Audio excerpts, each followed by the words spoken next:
নমস্কার, কেকাস কিচেনে আপনাদের সকলকে স্বাগত। আজ আমি আবারও এসেছি একটা ট্র্যাডিশনাল নিরামিষ রেসিপি নিয়ে। সেইটা হলো লাউ শাকের তরকারি। আশা করি আপনাদের এই রেসিপিটা বেশ ভালো লাগবে।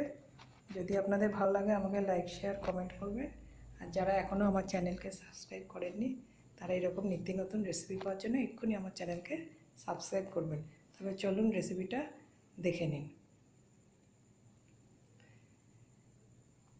এখানে আমি লাউ শাকটাকে ভালো মতো ধুয়ে কেটে নিয়েছি।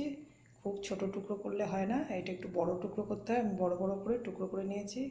প্যানে আমি সর্ষের তেলটাকে ভালো মতো গরম করে নিয়েছি। প্রথমে আমি ফোড়ন দেব 5 ফোড়ন। আমি ছোট চামচের হাফ চামচ 5 ফোড়ন নিয়ে ফোড়নটা দিয়ে একটু ভাজা ভাজা করে নিচ্ছি। আর এর সাথে আমি দিয়ে দেব একটা শুকনো লঙ্কাকে 2 টুকরো করে ভেঙে।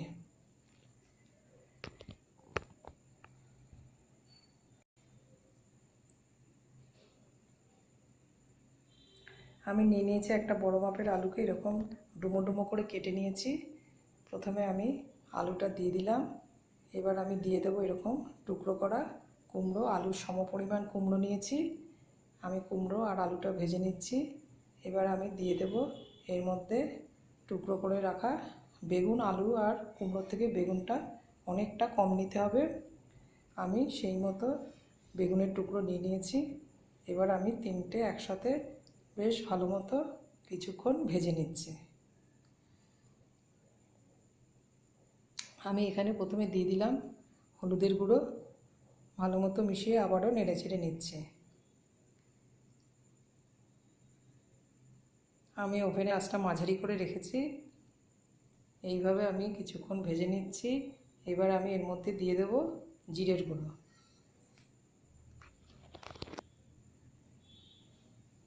দিয়ে দিচ্ছি একটা বড় টমেটোর হাফ টমেটো আমি টুকরো করে রেখেছি, দিয়ে দিচ্ছি। খুব বেশি টমেটো দিলে এটা ভালো লাগবে না, সেই জন্য আমি এখানে অল্প একটু টমেটো দিয়েছি।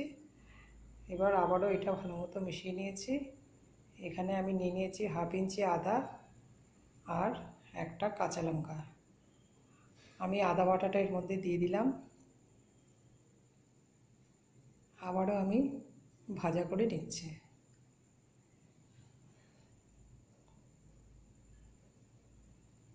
আমি এবার বেগুনের টুকরোগুলো একটা খুন্তি দিয়ে তুলে নিচ্ছি। যেহেতু বেগুনটা খুব নরম, সহজে গলে যায়। এটা আমি সবার শেষে আবার দেব। এর মধ্যে আমি দিয়ে দিলাম ধুয়ে রাখা শাকগুলো। আমি এবার এটা কিছুক্ষণ সেদ্ধ করে নিয়েছি। আমি একটু ঢেকে সেদ্ধ করে নিয়েছি। এবার আমি এর মধ্যে দিয়ে দিলাম এই জল।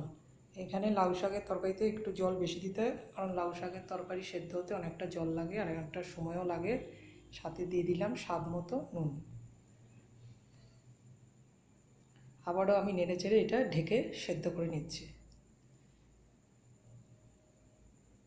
এখানে যতক্ষণ সেদ্ধ হবে ততক্ষণ আমি এখানে এই মুসুরির ডালটাকে ভালো মতো ধুয়ে নিচ্ছি। আমি সারা রাত এই মুসুরির ডালটাকে ভিজিয়ে রেখেছি।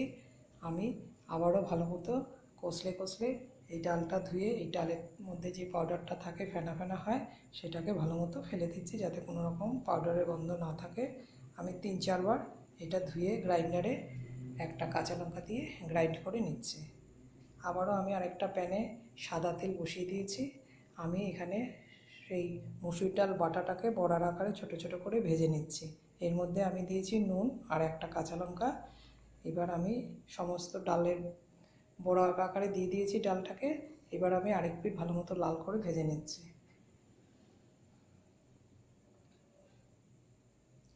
দু পিঠে আমি ভালো মতো ভেজে নিয়েছি। এদিকে এটার জলটা শুকিয়ে গেছে, বয়েল হয়ে গেছে। এই অবস্থায় আমি সামান্য চিনি দিয়ে দিলাম আর দিয়ে দিলাম গুলে রাখা কর্নফ্লাওয়ার। এটা একটু খুব ভালো করে মিশিয়ে নেব। খুব সামান্য জল আছে। আমি আবারও নেড়ে চেড়ে নিচ্ছি। এবার দিয়ে দিলাম সেই ভেজে রাখা বেগুনের টুকরোগুলো। এবার আমি দিয়ে দেব ভেজে রাখা ডালের বড়াগুলো। সমস্ত ডালের বড়াগুলো আমি দিয়ে দিয়েছি। ভালো মতো নেড়ে চেড়ে আমি এটা মিশিয়ে নিচ্ছি। এটা খুব শুকোবে না, একটু জল জল থাকে লাউয়ের তরকারিতে, নইলে ভালো লাগবে না। সেই মতো আমি এবার ওভেনটা অফ করে দেব। আমার লাউ শাকের তরকারিটা হয়ে গেছে।